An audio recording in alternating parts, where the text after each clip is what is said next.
हे hello future investors, कैसे हैं आप? आई होप सभी अच्छे होंगे। सो दोस्तों, my name is Sachin and आज की इस वीडियो में हम बात करेंगे अटल पेंशन योजना के बारे में। इसमें हम जानेंगे कि अटल पेंशन योजना क्या है, इस योजना में कौन कौन अप्लाई कर सकता है, इसकी एलिजिबिलिटी क्या है और इसका अकाउंट कहाँ ओपन कर सकते हैं और कैसे कर सकते हैं, और ऐसे बहुत से टॉपिक जो इस योजना से जुड़े हुए हैं।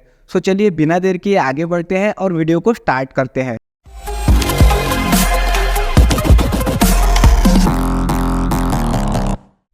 दोस्तों, अटल पेंशन योजना भारत सरकार द्वारा 2015 में शुरू की गई थी, जिसका मेन टारगेट था अनऑर्गेनाइज सेक्टर के ओल्ड एज इनकम पर ध्यान देना। अनऑर्गेनाइज सेक्टर यानी कि ऐसे लोग जो प्राइवेट सेक्टर में जॉब करते हो या फिर ऐसे एम्प्लॉय जो कि गवर्नमेंट के किसी भी पेंशन के दायरे में ना आते हो, उन सभी के लिए सरकार गारंटीड पेंशन का इंतजाम करती है। अटल पेंशन योजना एक सामाजिक सुरक्षा योजना है। इसका नाम भारत के पूर्व प्रधानमंत्री अटल बिहारी वाजपेयी जी के नाम पर रखा गया है और इसे रेगुलेट करती है PFRDA यानी कि pension fund regulatory and development authority. दोस्तों, अब हमने अटल पेंशन योजना क्या है ये जान लिया है, तो अब हम आगे बढ़ते हैं और ये जानते हैं कि इसमें अप्लाई कौन कौन कर सकता है। तो इस स्कीम में कोई भी इंडियन जिसकी उम्र 18 से लेकर 40 साल के बीच में है, वो अटल पेंशन योजना में अपना अकाउंट ओपन करवा सकते हैं। इसमें अप्लाई करने से पहले ये बात ध्यान में रखना जरूरी है कि अगर आप गवर्नमेंट के किसी पेंशन प्लान का या फिर रिटायरमेंट स्कीम का लाभ ऑलरेडी उठा रहे हैं, तो आप अटल पेंशन योजना के लिए एलिजिबल बिल्कुल भी नहीं हैं। आप अटल पेंशन योजना के लिए माइग्रेट जरूर कर सकते हैं, लेकिन अटल पेंशन योजना में एनरोल नहीं कर सकते हैं। और हाँ, 1 अक्टूबर 2022 से इस स्कीम में कोई भी टैक्स पेयर अपना अकाउंट ओपन नहीं करवा सकता है। जो टैक्स के दायरे में नहीं आते हैं वही अपना अकाउंट ओपन करवा सकते हैं। तो चलिए आगे बढ़ते हैं और जानते हैं कि इसका अकाउंट कैसे ओपन करते हैं और कहाँ कर सकते हैं। दोस्तों, इसके लिए हमारे पास 2 ऑप्शन है, एक है ऑनलाइन, दूसरा है ऑफलाइन। ऑनलाइन आप बैंक के किसी भी पोर्टल पर जाकर अप्लाई कर सकते हैं और इसके साथ ही साथ NSDL के ऑफिशियल वेबसाइट www.enps.nsdl.com पर जाकर भी अटल पेंशन योजना के लिए अप्लाई कर सकते हैं। इसकी लिंक आपको नीचे डिस्क्रिप्शन में मिल जाएंगे। इसके अलावा अगर आप ऑफलाइन भी अप्लाई करना चाहते हैं तो इसके लिए आपका जिस भी बैंक में अकाउंट है, आप उस बैंक में जाकर अकाउंट ओपन करवा सकते हैं और आप पोस्ट ऑफिस में भी अकाउंट ओपन करवा सकते हैं। इसके लिए आपको अटल पेंशन योजना का फॉर्म फिल करके सबमिट करना होगा। अकाउंट ओपन करवाने के लिए आपको 3 डॉक्यूमेंट की जरूरत पड़ेगी। फर्स्ट है Aadhaar card, second bank account and third है नॉमिनी का नाम और डिटेल्स। और आप किसी भी प्राइवेट या गवर्नमेंट बैंक में जाकर अटल पेंशन योजना का अकाउंट ओपन करवा सकते हैं। दोस्तों, इस स्कीम में 1000 रुपये से लेकर 5000 रुपये तक की पेंशन मिलती है। तो चलिए जानते हैं कि इसके लिए हमें कितना अमाउंट इन्वेस्ट करना होगा।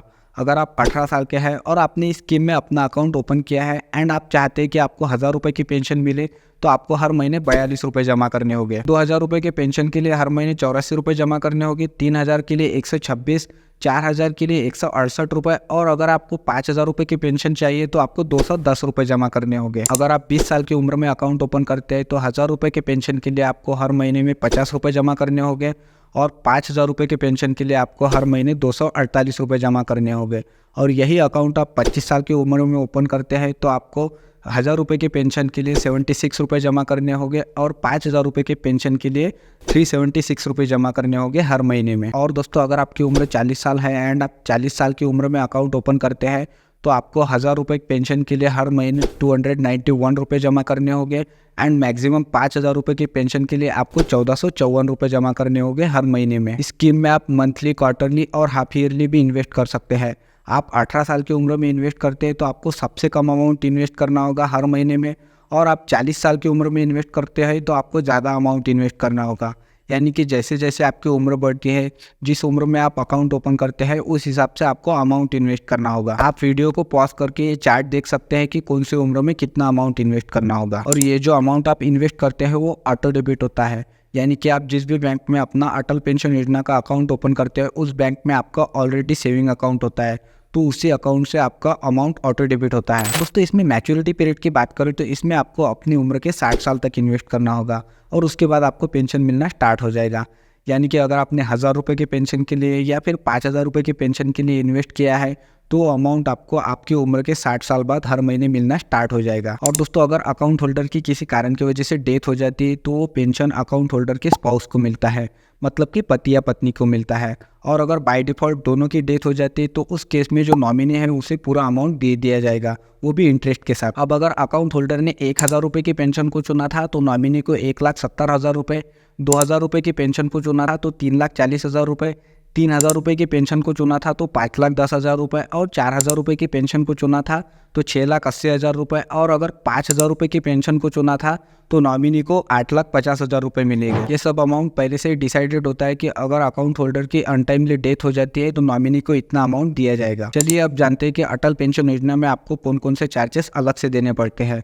तो इसमें सबसे पहले आपको 15 रुपये का ओपनिंग चार्ज देना होगा।